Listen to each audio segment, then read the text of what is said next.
Amados, gracias damos a Dios, Padre de nuestro Señor y Salvador Jesucristo, cuya gracia y misericordia nos ha alcanzado.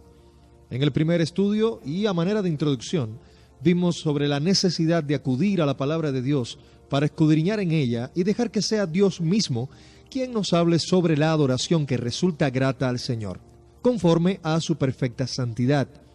Como hijos de Dios, necesitamos la búsqueda incansable y diaria de una relación con Dios que confirme y haga crecer nuestra fe, basados en la oración, en escudriñar las Escrituras y tal como nos dice Hebreos capítulo 11, versículo 6. Pero sin fe es imposible agradar a Dios, porque es necesario que el que se acerque a Dios crea que le hay y que es galardonador de los que le buscan.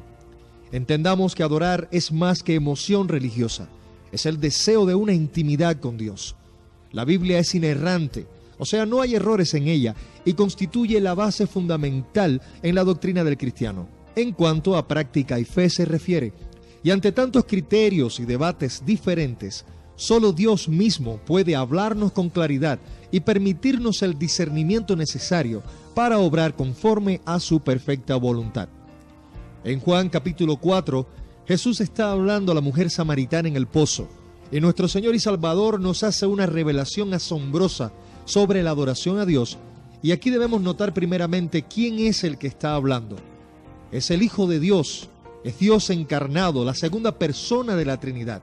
En otras palabras, es Dios mismo, que nos está revelando y guiando al conocimiento de la verdad sobre cómo debe ser y qué parámetros se han de seguir para una correcta adoración a Dios.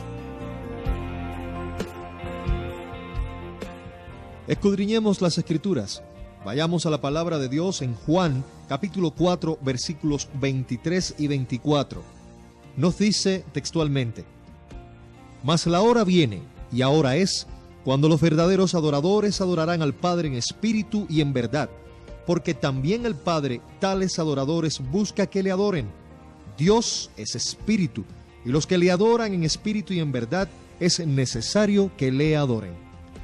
Nótese que aquí Jesús personalmente nos enseña que el lugar de adoración no sería lo importante bajo el nuevo pacto, sino la manera en que el espíritu del ser humano es entregado de manera voluntaria en plenitud interna. Aquí debemos entender que sería con nuestra actitud, corazón, emociones, afecto, amor, todo guiado hacia Dios. De esta manera se pone de manifiesto nuestro agradecimiento a Él por quien es y lo que ha hecho, declarando nuestro reconocimiento de sus atributos, proceder, de la historia de redención. Una adoración que para poder ser llevada a cabo, nuestro espíritu debe llevar consigo la información que solamente provee la palabra de Dios. Mientras más conocemos al Señor y lo que ha hecho, siendo manifestado en su palabra, entonces nuestra adoración será con más espíritu. Cuando nos enfocamos en factores externos, tales como rituales, liturgias, normas y deberes religiosos, pues suele suceder tal cual nos dice Isaías, capítulo 29, verso 13, cuando el profeta manifiesta: Dice pues el Señor, porque este pueblo se acerca a mí con su boca, y con sus labios me honra, pero su corazón está lejos de mí, y su temor de mí no es más que un mandamiento de hombres que les ha sido enseñado. Debemos entender que bajo tales criterios se pierde el sentido de la adoración en espíritu y en verdad, de lo cual menciona Jesús en Juan 4, del 23 al 24, y pone de manifiesto lo dicho por el Señor por boca del profeta Isaías, tal cual ya vimos en Isaías 29, versículo 13.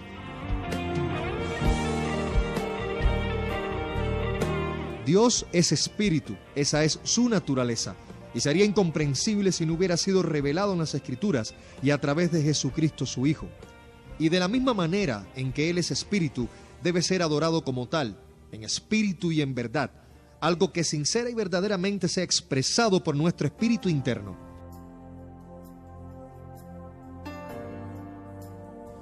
De la misma manera en que encontramos en Jesucristo el equilibrio perfecto entre espiritualidad, conocimiento y obras, es necesario evitar los extremos de la ortodoxia, conforme a ciertas normas, doctrinas y prácticas tradicionales que vayan exclusivamente a extremos en la verdad y el espíritu, dando mayor importancia a uno que a otro, o incluso sin tener alguno de ellos como necesarios de ser considerado.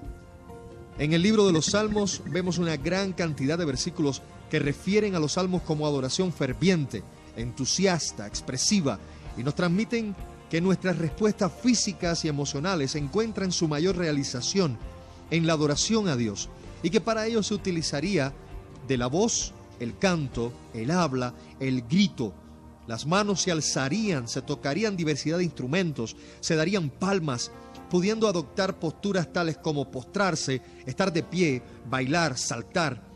Como podemos ver, es más que emoción religiosa o movimiento corporal. Es el deseo de la intimidad con Dios, y así el salmista descubrió que el Señor se deleitaba en nuestra incansable búsqueda de Él. La adoración sálmica creó la atmósfera para que se manifestaran los dones del Espíritu Santo, que han sido manifestados en el Nuevo Testamento. Gozarnos con Dios, involucrarnos emocional y espiritualmente con Él, es el centro de la adoración al Señor, donde tanto Dios como el hombre muestra su entusiasmo, su alegría, en la manera en que es inspirado el Espíritu Santo. La adoración es devocional, a nivel personal y congregacional, permitiendo y alentando a los miembros de la iglesia a participar dentro de un marco de mutua edificación. En Romanos capítulo 14, verso 19, Pablo nos dice claramente: así que sigamos lo que contribuye a la paz y a la mutua edificación. A Dios sea la gloria en todo tiempo, y tengamos presente lo que nos dice Colosenses capítulo 3, verso 17. Y todo lo que hacéis, sea de palabra o de hecho, hacedlo todo en el nombre de Jesús, dando gracias a Dios Padre por medio de Él. Dios les bendiga.